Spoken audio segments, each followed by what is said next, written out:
തിരുവനന്തപുരത്ത് RSS നേതാവ് ജീവനൊടുക്കിയ നിലയിൽ തൃക്കണ്ണാപുരം സ്വദേശി ആനന്ദ് കെ തമ്പിയാണ് മരിച്ചത്.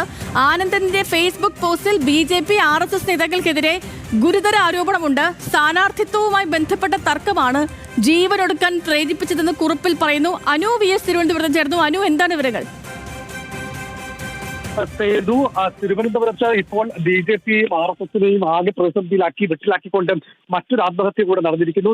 തൃക്കണ്ണാപുരത്തെ തൃക്കണ്ണാപുരം സ്വദേശി ആനന്ദ് തമ്പിയാണ് ആത്മഹത്യ ഇപ്പോൾ ജീവനൊടുക്കിയിരിക്കുന്നത്.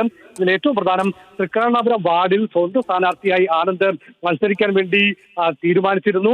അത് അവിടുത്തെ BJP RSS നേതാക്കൾ മണ്ണ് മാഫിയയുടെ ഭാഗമായി മണ്ണ് മാഫിയക്കാരനായ ഒരാളെ അവിടെ സ്ഥാനാർത്ഥിയാക്കിയെന്ന് ആരോപിച്ചുകൊണ്ടാണ് ആ തരത്തിൽ ആനന്ദ് അവിടെ സ്ഥാനാർത്ഥിയാകാൻ വേണ്ടി വന്നത്. പക്ഷേ ആനന്ദിന് ചില ബാഹ്യ സമ്മർദ്ദങ്ങൾ BJPയുടെയും അതുകൂടാതെ തന്നെ RSSന്റെ നേതാക്കളുടെ ഭാഗത്തുനിന്ന് സമ്മർദ്ദമുണ്ടായി എന്ന് അദ്ദേഹത്തിന്റെ ആത്മഹത്യാ കുറിപ്പിൽ പറയുന്നുണ്ട്. ഈ കഴിഞ്ഞ ആഴ്ച കുറച്ച് ദിവസം മൂകാംബികയിൽ പോയി ഭജനയ്ക്ക് ഇരിക്കണം എന്ന് ആഗ്രഹിച്ചത്, പക്ഷെ അതിന് പോലും സാധിച്ചില്ല. അദ്ദേഹത്തിന്റെ ആത്മഹത്യാ കുറിപ്പിന്റെ ഏറ്റവും അവസാനത്തെ ഭാഗം, എന്റെ ഭൗതിക ശരീരം എവിടെ കൊണ്ട് കുഴിച്ചിട്ടാലും സാരമില്ല, പക്ഷേ BJP പ്രവർത്തകരും RSS പ്രവർത്തകരും ആ ഭൗതിക ശരീരം കാണാൻ പോലും അനുവദിക്കരുതെന്ന് ഞാൻ വിനീതമായി അഭ്യർത്ഥിക്കുന്നു.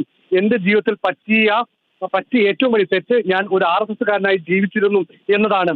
ഈ മരണത്തിന് തൊട്ട് മുമ്പ് വരെയും ഞാനൊരു RSS പ്രവർത്തകനായി മാത്രമാണ് ജീവിച്ചിരുന്നത്.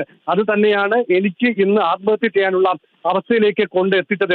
ഇനി ഒരാൾക്കും ഇത്തരത്തിലൊരു ഗതി ഉണ്ടാവരുത് എന്ന് ഭഗവാനോട് പ്രാർത്ഥിച്ചുകൊണ്ട് നിർത്തുന്നു എന്നുള്ള ആത്മഹത്യാ കുറിപ്പാണ് ആനന്ദ് തമ്പി എഴുതിയിരിക്കുന്നത്.